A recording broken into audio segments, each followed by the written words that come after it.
moments to find the broadcast. And let me get set up over here. Very good.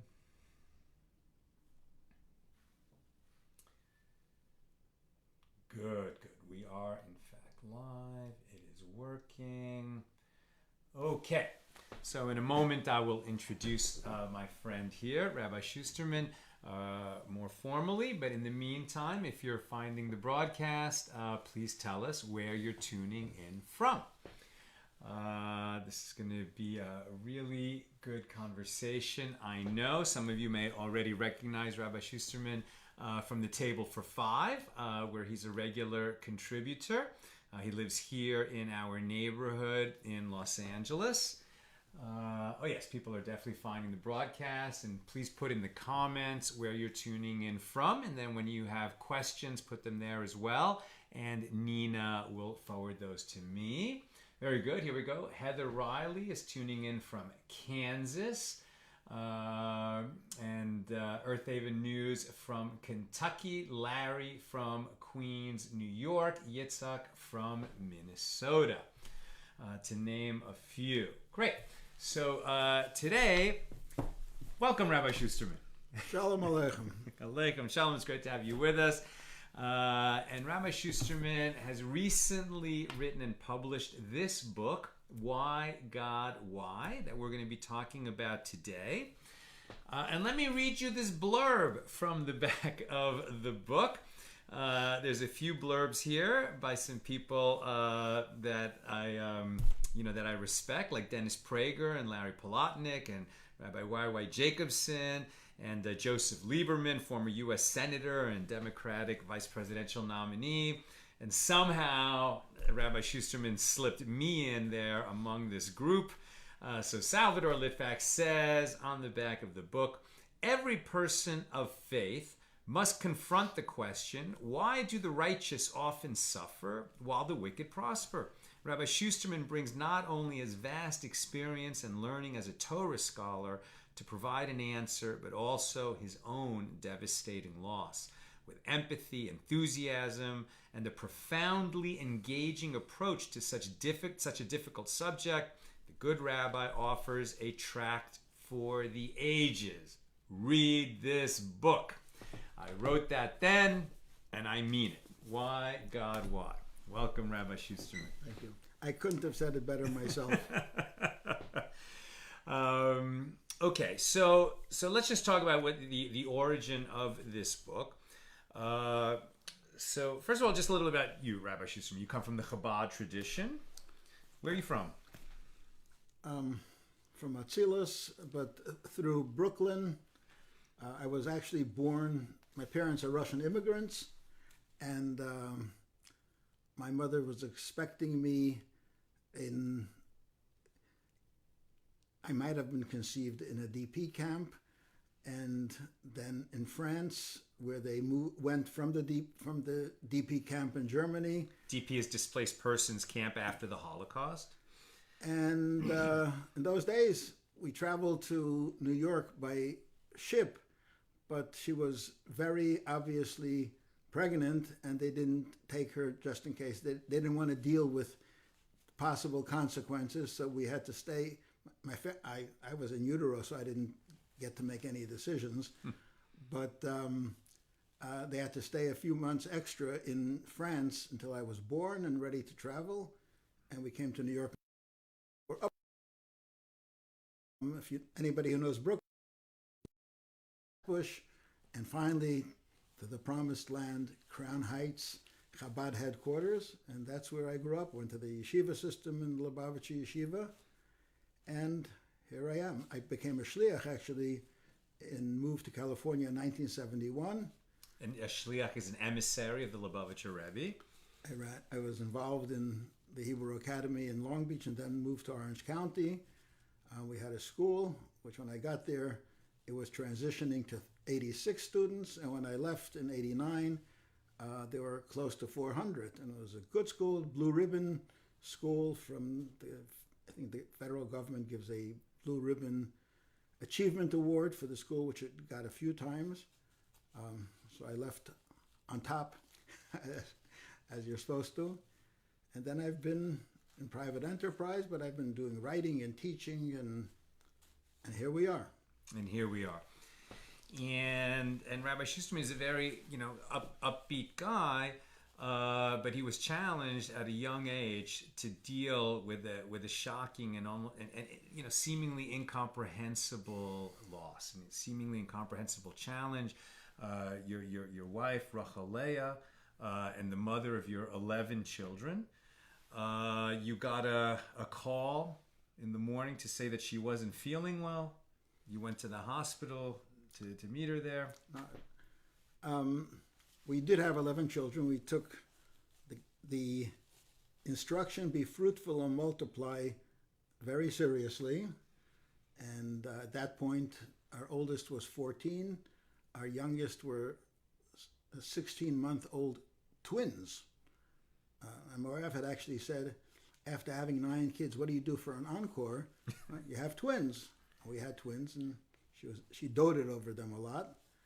But one Sunday morning, in the spring, it was a beautiful day. It was 10 days before Passover. I got a call that she's not feeling well. She had just come back from the Hebrew Academy, where she played the music at the pre-Passover program for the younger classes in the school, where she taught. She had taught for 15 years. And she wasn't feeling well, and I heard in the voice that this was quite serious. I rushed home, may have broken some speed limits along the way. And when I saw her, I realized, time to go to the hospital now, not too much time for questions and answers. And we rushed down to Memorial Hospital, which was 3 miles from our home. And when she came to the hospital, they took her in on a wheelchair, and they kept me outside, and they said, wait here. And less than an hour later, the doctor came out with that somber look that is not good news. We did everything we can, but your wife didn't make it. And literally and figuratively, I asked the question, why, God, why? Why would this happen? Why would this happen to her? I didn't think too much about me, but I thought about her. She was myself, I know myself, and I am very judgmental about myself, but about her, she was just a great person, sweet, sincere, and vibrant, raising 11 children. And why would that happen to my 11 children? They were certainly innocent at that point. Now I know them better, but that was in 1986, so that was like 36, almost 37 years ago.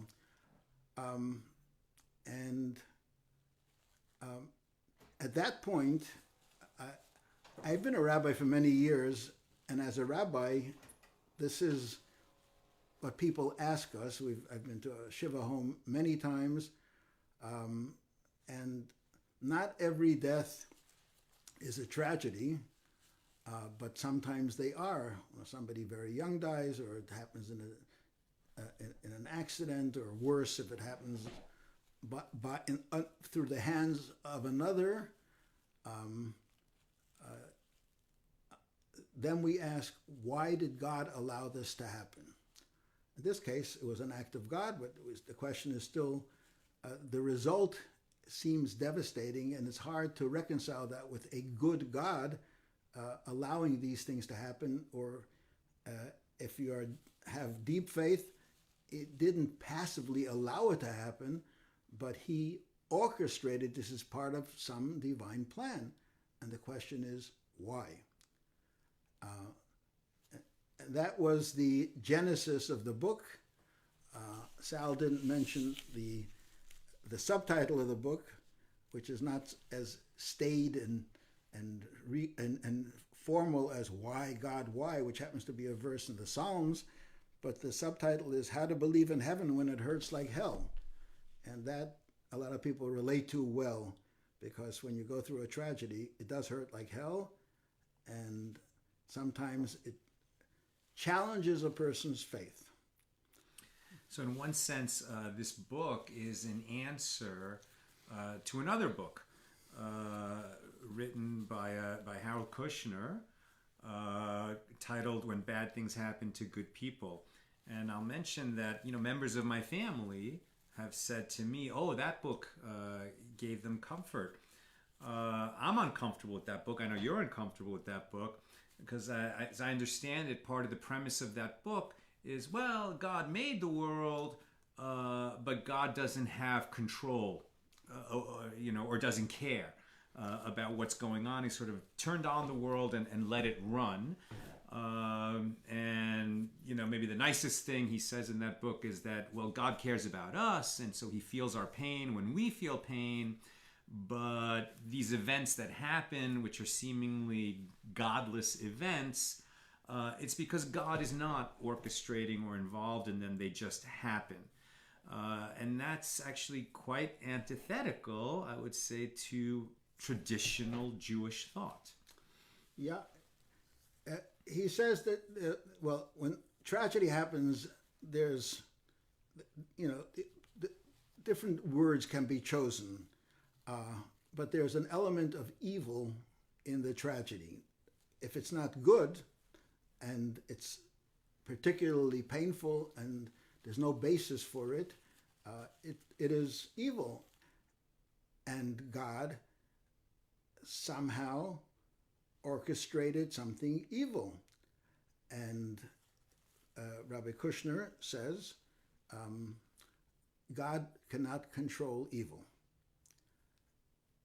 And those very words are antithetical to everything we believe as in traditional Judaism.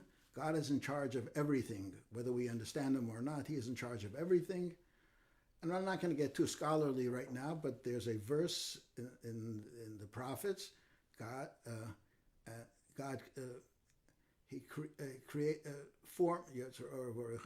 He forms light and creates darkness. He makes peace and creates evil. That is an explicit phrase in the prophets. So God is the master of everything good and evil.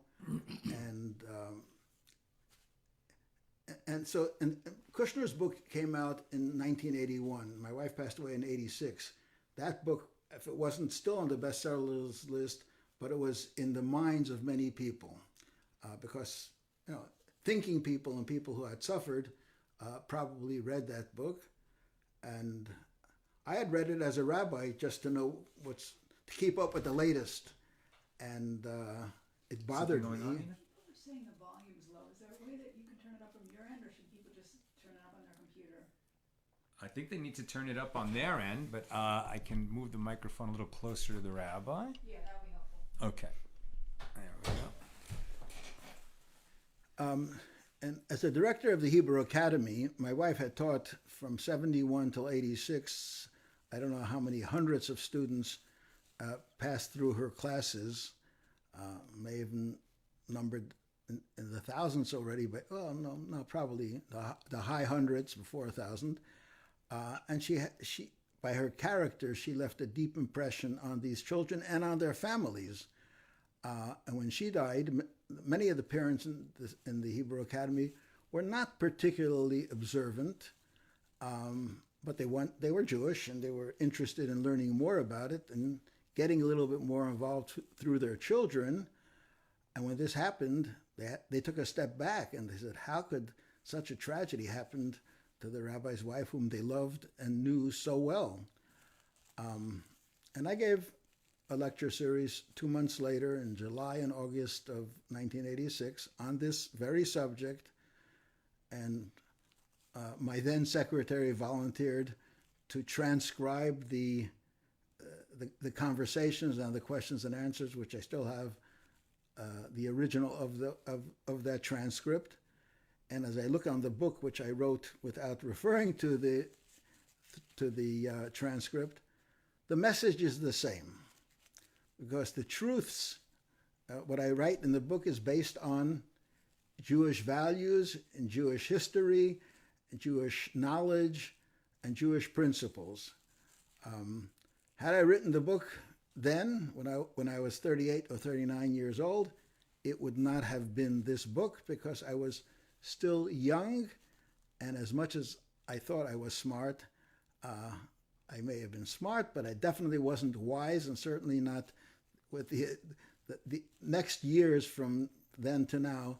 I searched deeply into my own soul and into Torah scholarship and matured a lot. And so it's a different book, even though it's the same concepts. And I tried to make the book very accessible. You don't have to be a scholar to appreciate the book. And it's written in a honest and concerned manner for the reader. A good writer doesn't think about what he's writing. He thinks about how is the reader going to understand it. And I very much focused on that. And the book succeeds. It really succeeds on that level. And part of its power, I would say, is that, I mean, a lot of people have written about this subject. Why do bad things happen to good people in this world? But Rabbi Schusterman is coming from a place of real personal loss. So it's not abstract at all. You're the rabbi of a community who was there comforting others, and suddenly at the receiving end of condolences, as it were, and people looking to you and saying, well, how will he react? And these children who are so young, and suddenly this large group of children have lost their mom. So let's get into it. What if somebody says, okay, I've just experienced this terrible loss. It seems so unfair. I see wicked people prospering all the time. Why does God allow this to happen? Yeah, the phrase or the verse, why do the wicked prosper and why do the innocent suffer, is actually from Jeremiah. So this problem has been around for a long time.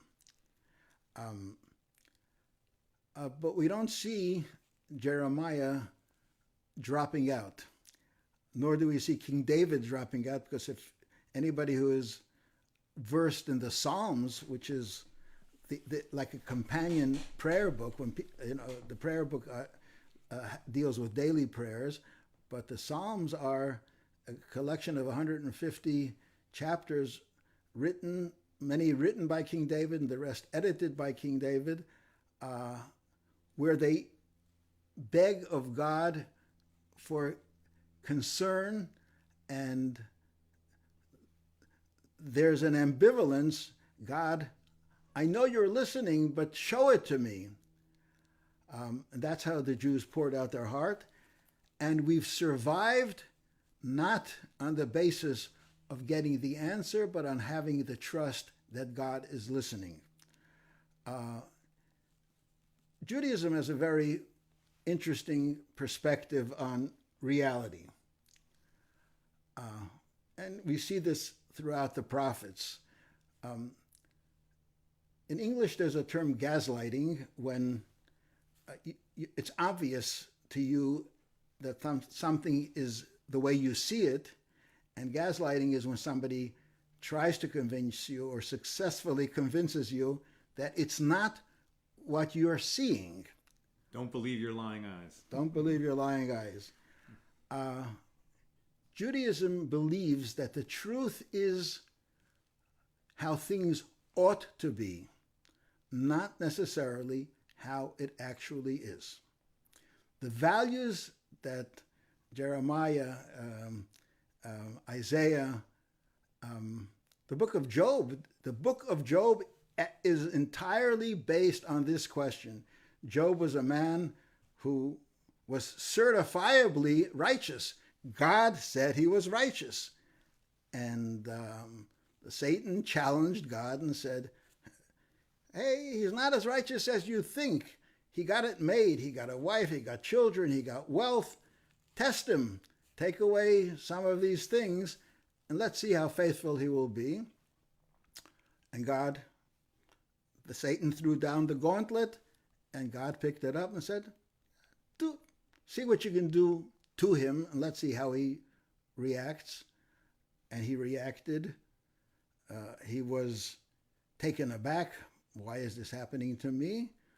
But he didn't speak in the phrase of the book of Job, he didn't speak wrongly of God. And God said, you see, he passed the test. He says, yeah, that's superficial. Give me permission to deal with his body. Personal, let me get real upfront and personal with him. God accepted that. And then it says he had boils and pain and all sorts of physical ailments. And sometimes that's a lot worse than other things. And then he didn't blaspheme, as the book says, but he challenged God. And he was very eloquent in Hebrew poetry. He asked God why. What's interesting in Job is he had 3 friends that came to comfort him, and they saw what was going on, and they knew who he was, and they had a dilemma. They had the same question: why do bad things happen to good people? And Job was good, but they had to decide, if Job is good and he's suffering, then God is not good. So they opted to say, God is good, and Job, you're a sinner. And that's most of the chapters in Job, is they're arguing that he must be a sinner, and Job is professing his innocence. And at the end, there's last 2 chapters, or 2 chapters close to the very end, God finally appears out of a whirlwind. And you would think now we're going to get the definitive answer of why bad things happen to good people. Doesn't happen. God, in 2 very powerful chapters, talks about who he is and how transcendent he is. And do you understand how I created the world, and the surveyor's lines that were drawn as I was preparing to create the world? And do you know how animals, I take care of the animals and the weather? And it's a lot more eloquent than I'm saying right now. And essentially he's saying, Job, how do you expect to understand me? I am the creator, and you're a creature. The distance between us is virtually not bridgeable. Yet, he doesn't say this, but I'm adding this, yet I created man, and I created him for a purpose, and want man to understand me to the extent that he is able, and I've put myself into Torah, in the teachings of the Torah, and in the practices of Judaism, where a person gets a framework with how he can relate to God. But while he relates to God and tries to understand God, and to love him is to know him, and to know him is to love him, God is not easily knowable, yet God wants to be known to the extent that we can. But that doesn't give us the right to think, and now we know everything there is to know about God. So, in garden variety problems that we have, and not every problem is a tragedy. There are various, fancy word, theodicies, which is explaining how God can allow bad things to happen. And sometimes the answer is, sometimes it is punishment. Sometimes it is a test of faith. Sometimes it is for refinement, and other such answers. But when it comes to tragedy, which means it's overwhelming and all the logic falls by the wayside in trying to integrate what's going on, then ultimately the person has to submit and say, God, you are beyond my understanding, and I submit to you and your greater being. It doesn't necessarily mean that you have to say that bad is good, and it doesn't even have to mean that somewhere there is good in the bad that's happening to you, because I can tell you, during those early months and year, whatever I was going through was bad, and I know all the arguments. I didn't convince myself that it is good. But I did convince myself, or I extracted the teachings that we can't understand God, but God does not do things that are not purposeful. What is its purpose? I don't necessarily know. If we think that God created the world and gave the Ten Commandments on Sinai 3,300 years ago and gave the Torah to the Jewish people and gave other laws to the seven Noahide laws for all of mankind, ethical and moral laws, if we believe that, then it is for a purpose. But why did he create Alpha Centauri? The Webb telescope, the profundity of the universe is greater than were even imagined by the scientists of 100 years ago, and now we can see it with our own eyes. And that should tell us that God is so much greater than that which we can possibly experience. And sometimes we need to bow our heads and submit. And actually, in the book of Job, interestingly enough, God was actually spoke to the friends of Job and said, "You guys are in trouble. Why did you decide that your friend is wicked? He wasn't. You better ask him to pray for you that I don't pour out my wrath against you." And he'll, So, and in Jewish law today, there's a law that if somebody is suffering, you're not supposed to say, "Well, here's my theory on the nature of God in the universe." Right, and you probably deserve it. That which they did is forbidden to do. But we have to use our mind. Torah doesn't want us to live with blind faith. He wants us to understand God and to appreciate God. If you don't appreciate God, you can't be enthusiastic about God. So there's a lot of what we can do to learn about God through the Torah. But as somebody once said, if God had to ratify everything that he does by man, what kind of God would he be? So God is God, and we love him, and we pray to him, and sometimes his answer is, "Sorry, I can't do that." And sometimes it comes out in a way that is so overwhelming that we little humans struggle to grasp it. So if I can interject with some thoughts, as I'm listening to you and we're talking, and you're talking about in the face of this kind of tragedy where really no theory will do, and the only sort of real response that we can offer is just to submit. The word that came into my mind was trust, right? And it's interesting that it's on the money, right? In all American money, it says, "In God we trust," and it's a great reminder that what we're saying is we trust God. He created the universe for a reason. God has shown God's goodness to us in so many ways, on so many days. And we mustn't lose sight of that when we confront the tragedy. And therefore we trust God that God has a purpose, that God has a reason for orchestrating events such that this tragedy will come into it. Something that for me personally has always been a touchstone for me when I think about overwhelming tragedy. Thank God it hasn't visited me. But everyone always takes this to the Holocaust. If God, how did the Holocaust happen? And that certainly did visit my family. My mother was in a camp. My grandmother carried her through as an infant. My grandfather was murdered in the Holocaust.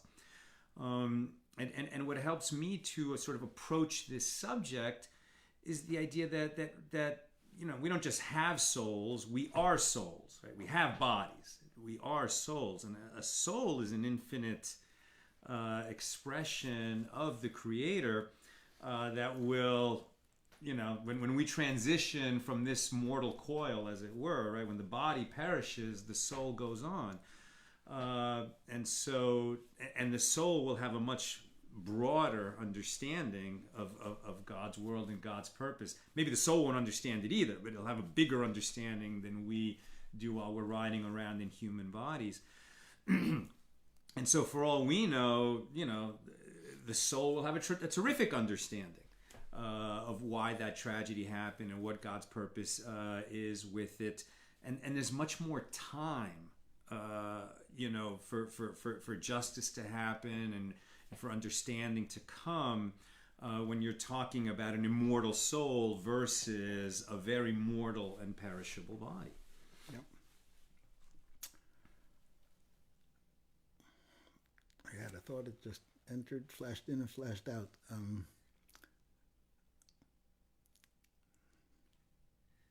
I can keep talking while you think.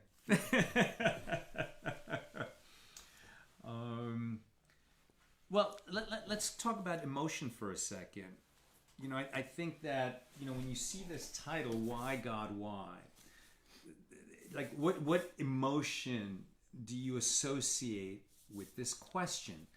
It could be sadness, it could be desperation. I think for a lot of people facing these kinds of situations, it's anger. Is that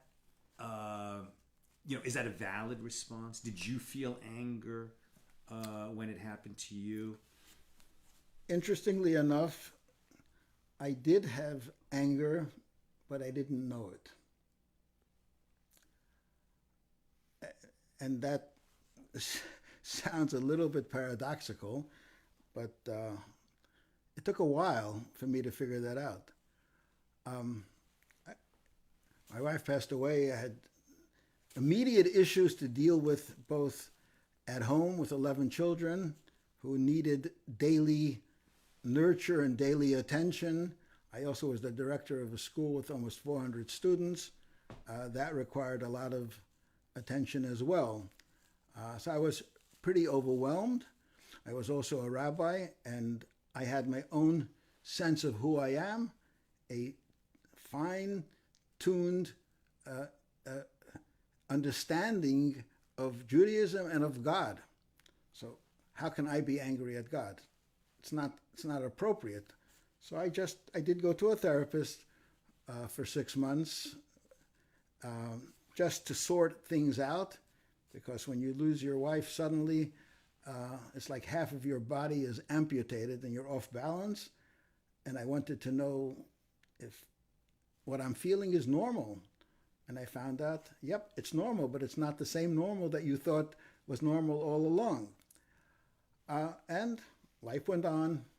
A few years passed. I did remarry to a wonderful woman, Hannah Rachel. She's alive and well. And a friend of ours and a real tzedekis, a righteous woman. A good woman.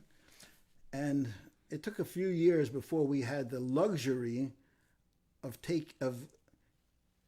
she didn't have the first year of marriage as young couples have, when there are no children, no distractions, and where you really can bond, because she came into a home with an 11 child family. That wasn't easy. It was a lot of adjustments for us, a lot of adjustments for them, and a lot of adjustments for her. She had not had children of her own before, so it was a lot of adjustment. Finally, after a few years, we sent the kids off to summer camp. We got a babysitter who can stay home with the younger kids, and we took 2 weeks off to go. And we went to Israel. I spirited her out of Israel. She was living in Israel for 8 years. Prior to that, she's an American girl, also of East European parents. And we went to Israel. And just relaxing, breathing deeply for the first time in a long time. And I remember exactly where we were, in a little area in the old city of Jerusalem called Rothschild's Square, off the beaten track. And she says to me, "Gershon, how are you?" That's a strange question to ask me all of a sudden in the middle of the day. I think she knew more than I realized. And I said, "I'm fine, thank God, Baruch Hashem." And then she looks at me again. She looks me into my eyes and says, "How are you really?" that really hit me, and I really understood what she's saying. And I went through an experience right then. I got dizzy. The world was turning in front of me. The events of the last few years, from the time my wife passed away until that moment, flashed by my eyes, and I went into maybe a depression, maybe a confusion, and I needed help. And fortunately, we were able to track down somebody we knew earlier, a therapist from Los Angeles who now lived in Israel and had a practice there. I spent 2 hours with her every second day for the next 10 days and helped me sort out that I was angry at God, but there's two ways to be angry. You can yell or you can withhold. And I had a grudge against God. I didn't yell at him. I wouldn't yell at God. But I disengaged emotionally from God. I didn't disengage from religious practices, but my emotional side, the God that I knew that was kind and loving and I related to in that manner, now we had a formal relationship. I didn't talk too much to him. He didn't talk too much to me. And had that not happened when it happened, who knows where I would be today. But fortunately, she was a good therapist. She tweaked it out of me and put me back together again. And in the book, I have a chapter that I would have been a lot better off had I been able to express my anger as we do express them. You know, even married couples fight, but they have to know how to fight properly.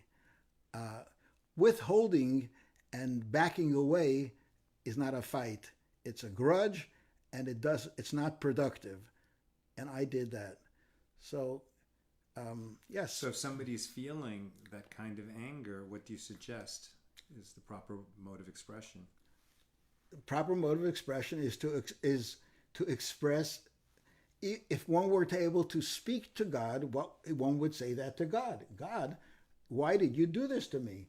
The book of the Psalms is full of King David saying to God, why are you... The name of the book, Why God, Why, is from chapter 22 in the Psalms. And there are other even more poignant, this is just very formal, but very poignant expressions of disappointment, and it's also in our daily prayers. This is, if you have a relationship, you express what needs to be expressed. You express it with respect. You express it depending on if you're talking to your wife. You can be angry and be in love at the very same time, and that is a healthy way of being angry. And that's the same way you speak to God, and that's the same way the prophets spoke to God. Moses complained against God. Why did you do bad to the people? Early on in his career as the leader of the Jewish people, Abraham spoke out when God was destroying Sodom and Gomorrah. Our great teachers and leaders spoke out to God and against God. Elie Wiesel sums it up very well. A Jew can be with God, or he can be against God, but he cannot be without God. You know, there are times you have to be real with God, and a person who has anger and doesn't express it is withdrawing from the relationship. That's the worst. And so, was I angry at God? Yes. Did I realize it? No. Thank God I was able to fix it, and we're in great shape in our relationship these days. And so part of that, I would say, mode of expression that you're talking about, somebody might be listening and say, okay, yeah, I get it. I should, tell God what I'm feeling, what I'm angry about. And they might start to do that in their thoughts because, well, God is the knower of thoughts. But I think it's probably healthier for yourself to say it out loud with your mouth so that your ears can hear it. I think there's going to be a lot of healing that can come out of that. True, because we are tangible people, and we are visceral people, and that works. But in each case, in the classical prophets that were angry at God, what they were really saying to God, God, you set out the rules, and you set out the rules of justice, and you set out the rules of kindness, and I demand of you, why aren't you living up to the standard that you set for me and for all of us? So it's not I'm on the outside arguing against you. We're inside together, and I'm challenging you to live up to the standards that you have set for us. Enlighten me, support me, help me to understand your ways. And I'm waiting. And the Jewish people have been through this in earlier times, but now we're in a state of exile. But we still complain, and nevertheless, we trust in God, we believe in God, and He has preserved us. No other nation has endured for 2,000 years without a country and without prophets, and yet they keep renewing their relationship, and we are here as a result of their trust and their faith. We have to carry that on, and we pray not only for we're not rushing to the hereafter. We would rather God reveal Himself. We believe in the coming of Mashiach, the coming of the Jewish Messiah, when God will reveal through prophets at that time and enlighten us at a higher level than anything we've had since the times of the temple and since the beginning of exile. You mentioned the hereafter. It's something that I often talk about with our audience, and it's interesting whenever this topic comes up. Within the accidental Talmudist framework. I'll mention about Gan Eden or the journey of the soul. I taught that JLI course, the journey of the soul. And then people, will come up and comment and say, "Oh, I thought that Judaism has no notion of life after death, and that Judaism is all about, the here and now in this world." And while there certainly is a lot of work to do in this world and a lot of focus on the work that we have to do in this world, repairing ourselves, repairing the world, performing God's will by doing the commandments, it is definitely not true that Judaism lacks, a tradition about life after death. And for me, studying that tradition, learning from that tradition, is very helpful in addressing these questions, particularly when tragedy happens. Would you like to discuss a little bit about Judaism's sense of life after death? Yeah, I second the motion that it is elementary and basic to Judaism that there is a hereafter. A person is made up of a body and soul. For the length of a person's life on this world, 70, 80, the proverbial 120 years, and then when they part ways, the body is ensconced in the earth and the soul goes to heaven from where it originated. And ultimately, that is who we are. The soul has to go through a cleansing process because some grime might have attached to the soul during its years in the body, which had its own values and affected the soul.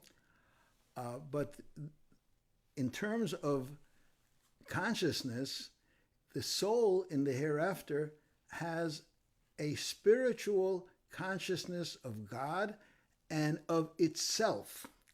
It has a sense of who it was and what its life was. And in the book, I talk about we are musicians in a symphony, and the symphony is our lives and finding God in the symphony, in the world. And it's like if a person is watching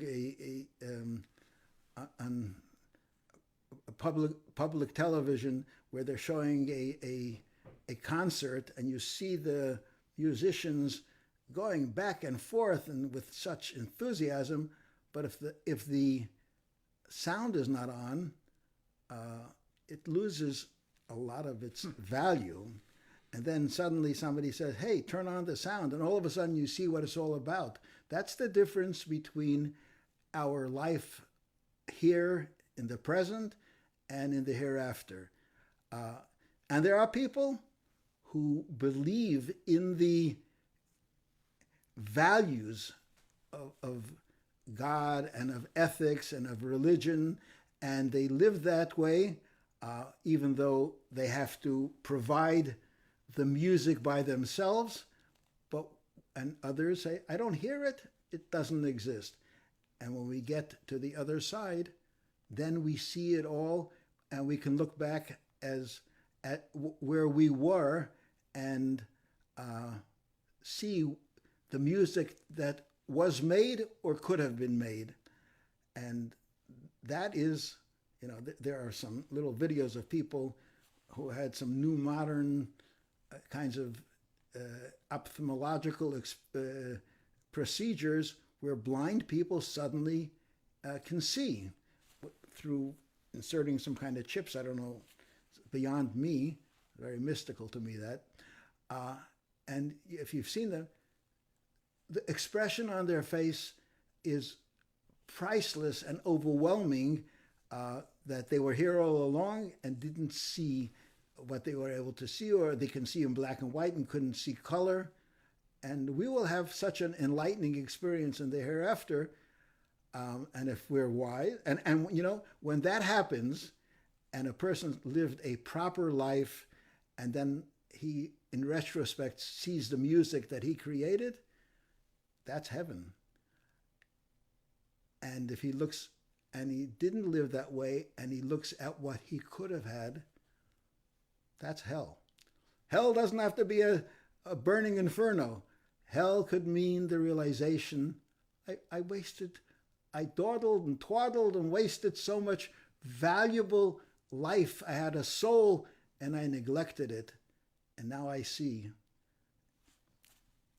I see what I didn't see then. Let's take a few questions. So Tina says, my young uncle with 3 children passed from brain cancer. His favorite person in the Bible was Job. I believe that is what let him pass peacefully. I'm going to send this to one of his children to hear. So thank you so much for being here for that. Yeah, and Job had the question, and at the end he didn't go down easily, and Job complained, and yet at the end he realized and submitted that yes, we can't understand everything, and that is a great comfort, knowing that what happens to us. See, you have 2 choices. I know in an interview that Kushner had, they asked him, well, it's either from God or it's bad luck. The person interviewing him asked that question, which is it? And Kushner answered, it's black and white, bad luck. There is no bad luck at all in Judaism. And you have 2 choices. Either when you don't understand things, you are a victim, and victimhood is not a good mind frame, and frankly, not true. It is God orchestrates what happens to us, and as they say in the 12-step program, it doesn't happen to us, it happens for us. How we will deal with it, we have agency, we have the ability to choose, as Viktor Frankl said, we have the choice, we get to choose what our reaction should be. We don't get to choose what happens to us, whether it's the Nazis putting him in terrible states. Thank God we don't have that happening to us. But when things happen to us, we have the choice of how we want to understand it, how to integrate What it, meaning we assign to and it. what meaning we assign to it. And we have teachers and the Bible and the Torah and the Talmud and the mystics who teach us insights into that framework. We have a question from a very esteemed member of our community, Bill Eldridge, who says a question for the rabbi. In my religious tradition, he's an Anglican Christian, questions of theodicy are often considered part of pastoral theology. People come to their rabbi or pastor or their imam with these questions when they've had a tragedy happen to them. Now, granted that we certainly shouldn't behave as Job's friends, God forbid, but what does the Jewish tradition say to those of us who are charged specifically in our communities to be the ones who accompany our neighbors in these times of tragedy? Two things. I have a little anecdote in the book which I think will answer your question. My son, my second child, who when he was in his mid-30s, he is a rabbi in Atlanta, Georgia. I came to visit him, and he said, "Tati, father, let's go out and talk one evening." And I said, "Sure, that's what I came for." And he starts ranting about his cousin, who was 2 years younger than him, who was dying from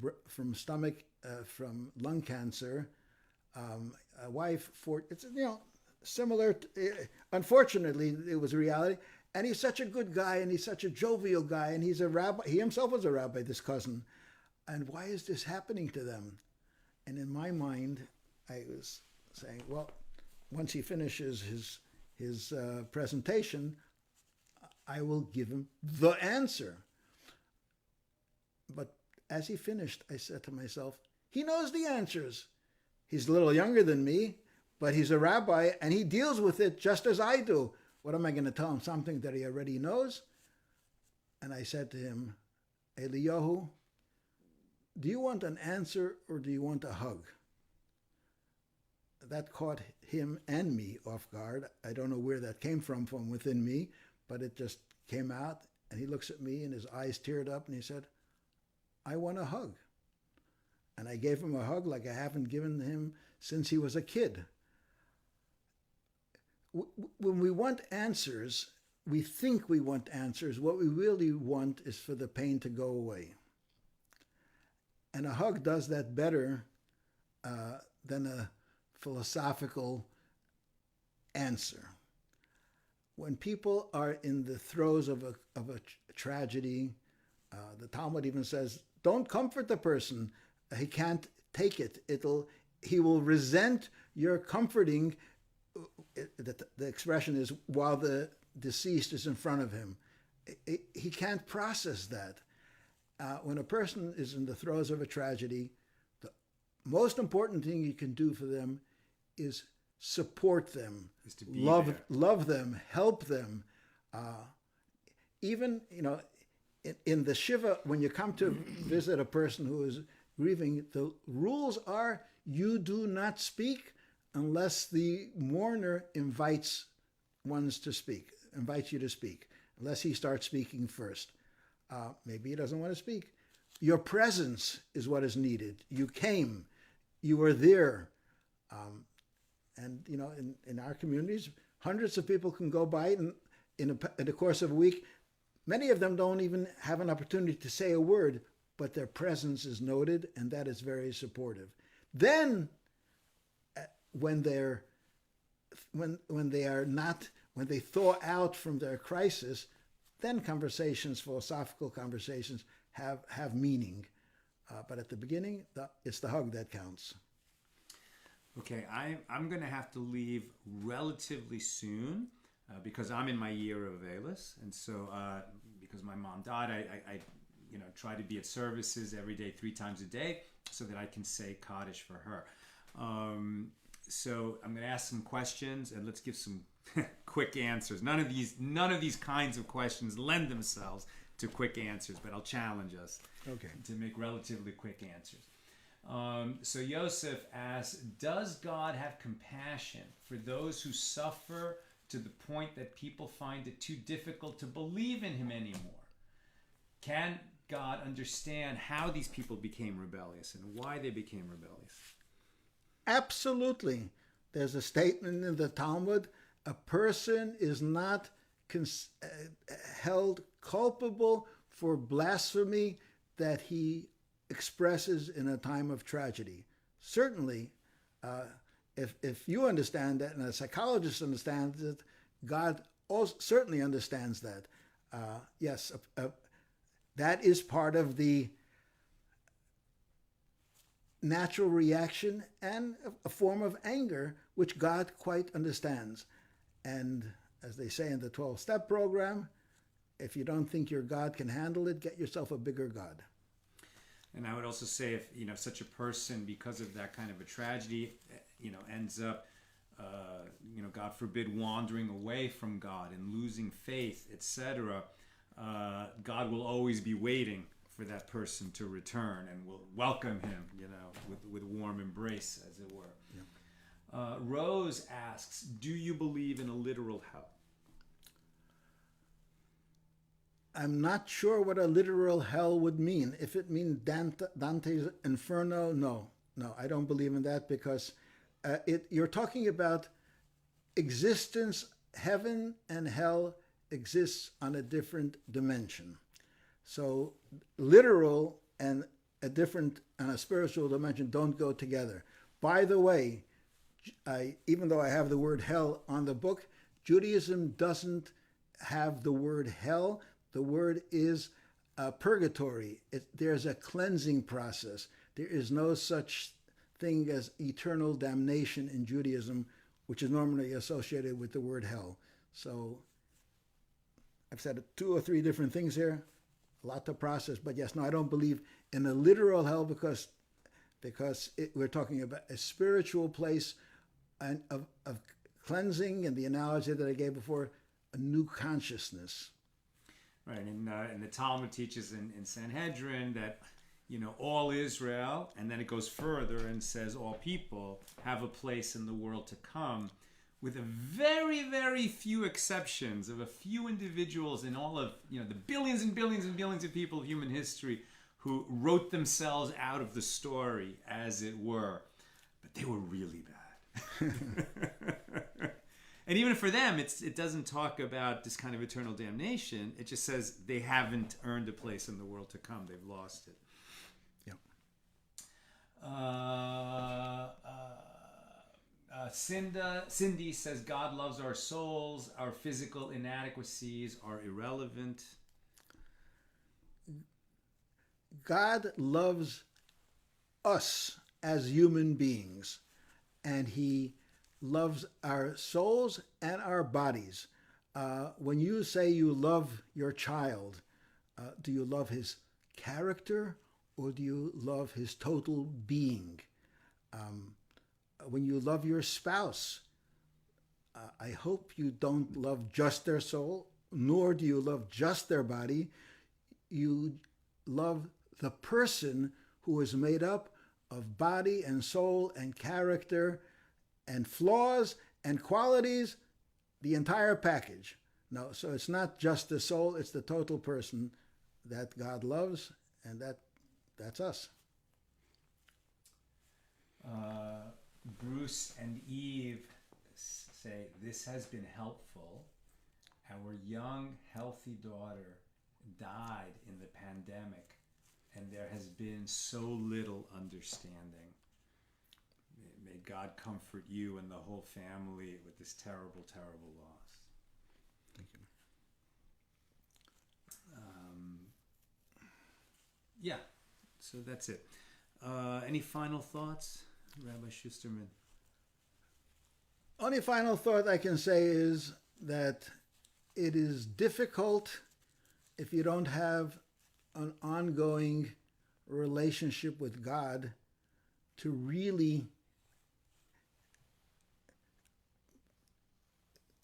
throw yourself into his embrace when you have a tragedy.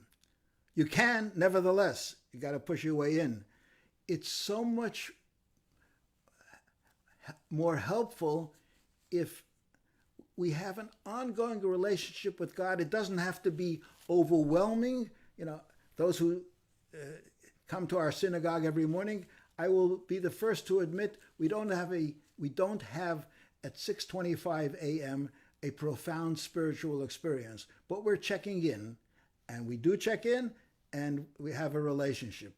I remember years ago there was that the miners, was it in Chile, that they were trying to get the miners out, and they got them out one by one. The whole world was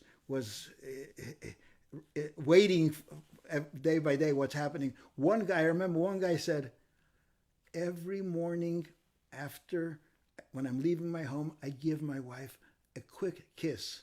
That day, I missed it. And while I was there, not knowing if I will ever come back, I will say, why didn't I give her the kiss? It wasn't a passionate kiss. At 7:30 in the morning, he's running down to the mine. But that kiss represented the totality of their relationship, and he pointed it out when he didn't have it. We need to have an ongoing relationship with God at whatever level we can muster in the course of our busy lives. And we should never have tragedy, and we should never need God, but we should always have a relationship with him. And if we need him, he will be there. Amen. I would just add that in forming that ongoing relationship with God, we can perform commandments, we can recite prayers, but it'll feel a lot more personal if you just use your mouth and talk to God in your own words, the way you would talk to a good friend. Tell him what you're feeling, tell him what you need, tell him what you're grateful for. That's always a good place to start this conversation. And so many people like to say, I could talk to God, but God doesn't talk to me. And I would say, I think God is talking to us constantly in the language of events. And there's just so much that we take for granted. And so, lots of modern traditions and practices, talk about a gratitude practice. And it's a good thing to just thank God for the things that you can identify that are going well in your life, not take those for granted. And that's a good basis for this ongoing relationship. Okay. Yeah. Well, thank you so much for tuning in, everybody. Thank you so much, Rabbi Schusterman, for being here with us. The book is Why God Why, I believe available on Amazon. Available on Amazon. Available on Amazon. It's a terrific read, especially if you're grappling with tragedy or if you know somebody who is grappling with tragedy. I can't recommend this book enough. Get the book, read the book. May you not experience tragedy. May we all gather for simchas, for joyous events. And with the coming of Mashiach, may we have the understanding that we've all been craving of what these tragedies mean. And God willing, we'll realize, that not only was there a purpose for it, but an important and comprehensible purpose. And until then, let's trust God that there's a purpose. All the best.